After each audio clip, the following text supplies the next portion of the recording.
Just in case you're running out of ideas for your Super Bowl party, I want to show you guys how to make hot Cheetos nacho cheese fries, a sloppy joe dip, and a wonderful cold cake.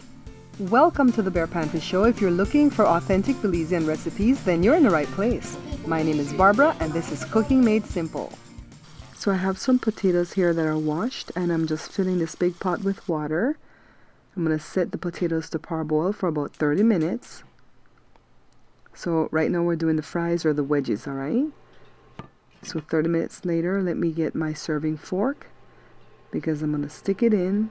And as long as I'm not meeting too much resistance, then I know the potatoes are ready. So let me get them all out. And then I'm going to stick them in the fridge until they have completely cooled down. The colder they are, the better. So now they're cool. Let me go ahead and cut them into wedges. Now if the skin is staying on, leave it on. But if it's coming off, just go ahead and peel it off, alright? So I'm just setting them aside. If they start breaking on me, I'll put the small pieces aside to fry those last. Okay, so I have my oil up to temperature and I'm just frying them in batches. I don't want to overcrowd the pan. I'm using my skimmer to break them apart so they're not, getting stuck. Now let me remove them and put them in my colander. Some of them are still trying to stick, guys, so let me split them apart. Look how many I've fried already, just in batches.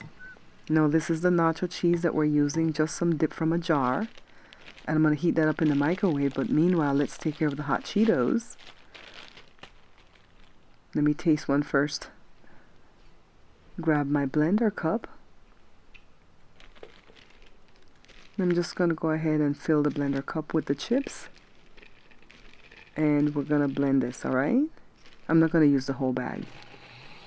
Just make sure it's powder. Now set everything aside because we're going to do a mukbang. Now let's take care of the sloppy joe dip. So this is a pound of lean ground beef. To this I'm adding some diced onions. This is half of a large onion. And I have some cilantro that's washed and picked from the stems. Now if you don't like cilantro, don't put it in. But I love cilantro, so I tend to always put it in my meats, alright?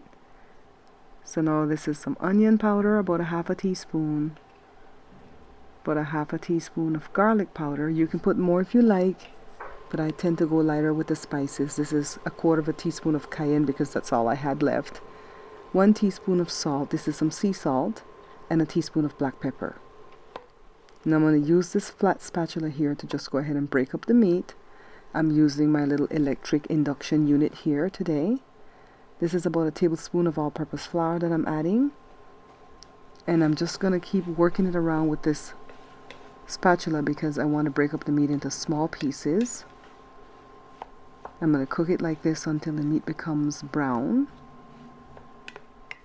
So I'm just taking my time, see? It's brown now. And I think I've broken it up enough. Then all I have to do now is add some mustard. This is some honey mustard. You can use Dijon. And then about a quarter cup to a half a cup of ketchup. Just plain old ketchup. You can use tomato sauce if you'd like, but the ketchup is nicer because it's sweeter. And then now I'm going to add 2 cups of water. And give it a stir. I'm going to cover it up and let it cook for about 45 minutes. But I'll come back and check on it because this thing cooks pretty quickly. Alright, so here we are. This is right about 40 minutes later. So this has reduced nicely. Let me transfer to this bowl first. And then I'm going to sprinkle some Mexican blend shredded cheese. And just kind of poke it in with a fork into the meat. And now I'm realizing that I need an oven-safe thing to put it in because I have to put cheese on top and broil it, okay?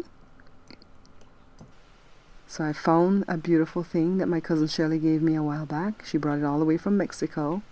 It's lead-free too. Grate some extra sharp cheddar all over the sloppy joe. I have the toaster oven heating up right now because the oven is still not working. So let's go ahead and stick it in. Okay, let me go ahead and put it on broil. I've never really used the broil feature on this oven. So I'm just going to give it 10 minutes. It's up at about 400 degrees. And 5 minutes later, it's already done. We just want the cheese to melt and it gets kind of crusted over. So that's pretty cool. Now let's set this aside and we're going to work on the cold cake, all right? So let me grab a kettle. I haven't used a kettle in so long, but I need boiling water. So just let me go ahead and set my kettle here. And I have a big measuring cup.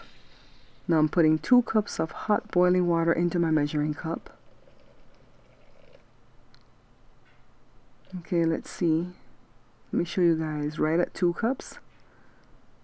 Now to this, I'm adding 1 packet of gelatin. And I'm going to set a timer on the stove right now for 2 minutes because this is how long I need to stir the hot water with the gelatin. Now it's time to add the cold water, 2 cups. It smells so good. Okay, so now this has to go in the fridge for 2 hours, okay? Let me go ahead and set the timer for 2 hours. Now 2 hours later, let's go back and check on the gelatin. Let me take it to the counter.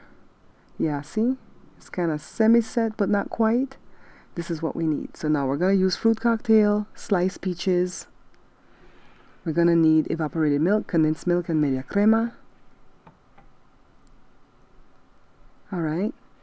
We're going to need these biscuits right here. Maria or Marie biscuits. They're cookies. 2 lemons. Now let's start. We're going to drain the syrup from the fruit cocktail and from the peaches, but we're going to reserve the syrup, okay? Now I have 2 other versions of cold cake here at the side already, but this is the first time I'm trying this 3rd version. So let's see how it's going to come out. So let me drain the peaches.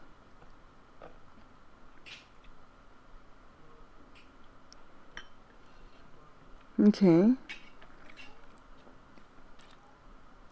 I'm going to go ahead and take out some of the peaches to dress the top of the cold cake. Okay, so let me set my syrup aside and then grab the lemons.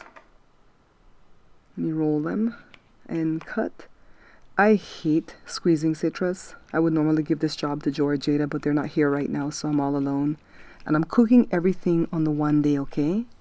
Everything for this whole video and for the whole mukbang. Let me go ahead and squeeze this next one. And then open the media crema, the condensed milk, and of course the evaporated milk. So now I'm going to start by adding the media crema to this large bowl and then the evaporated milk. Now the recipe calls for the whole can of evaporated milk, but I really do feel like we need a lot less because the batter got too thin, the custard got too thin, even after adding the condensed milk. So I think if I were to do this again, I would put way less of the evaporated milk, okay? 2 tablespoons of the syrup. And 2 to 3 tablespoons of the lemon juice. And you're supposed to blend it, but it's too much for my blender, so I'm using my hand mixer. Okay, so now let's take care of building the cold cake. So I've grabbed a batch of the cookies right here, the Maria biscuits or the Marie biscuits. Soak them in the syrup. It doesn't matter which one of the syrups you use, alright? I'm just going to go ahead and layer the bottom here. Now the recipe that I'm following was in a different language, and their custard was looking like if you had a milkshake that melted. So this is very thin, so I'm very nervous at this point about this, but I'm still gonna put the beautiful creams and milk together. Now the semi-firm gelatin, spread it all over the cookies. And then next I'm going to add my mixed fruits. You can add the peaches here if you'd like, but I'm going to do the mixed fruits. And then more of the cookies, but this time I'm not going to get the cookies wet because I really feel like this is going to be a soggy mess because of the way my custard is so thin. Now I'm going to try something different. Put some of the jello here. Add some of the milk to it to see if that will thicken it up. But of course, that's not really working, so you know what? We're going to make it work. The mark of a good cook is the one that can turn the things around, right? Okay. I'm breaking up my peaches here. You can use another tin of mixed fruits here if you'd like, but I want peaches.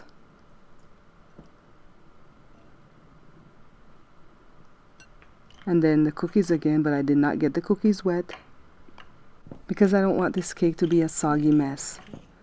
So I've put the rest of the gelatin, and now I'm just putting the milk very sparingly. And I'm going to reserve the rest of the milk because this is actually the 3 milk that I would use to make tres leches cake, so I can do that in a very near future. So I've decorated it with the peaches, and then now into the fridge it goes for 2 hours. Now I've made some chocolate chip muffins because Joshua's not going to eat this cold cake for the mukbang. But I'm not going to show you how to do this yet because that's going to be a separate video. It's going to be in the toaster oven series, okay? So now we're doing the mukbang. Let's build our fries. So we have fries, the nacho cheese, and then the Cheetos that we crumbled or blended, the sloppy joe, jalapenos of course, and now we have our big dish right here. And now it's time to serve the cold cake. It actually came out great, guys. I'm so glad I followed my instinct not to use all that milk and not to get the rest of the biscuits wet.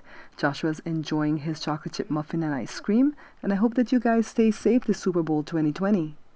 Hey guys, thanks for watching. If you're seeing me on Facebook, don't forget to follow, like, and share the page. If you're seeing me on YouTube, don't forget to subscribe, like, and share the page. And if you want to see me on a different platform, come and join the membership at Patreon. It's patreon.com/Bear Pantry Show.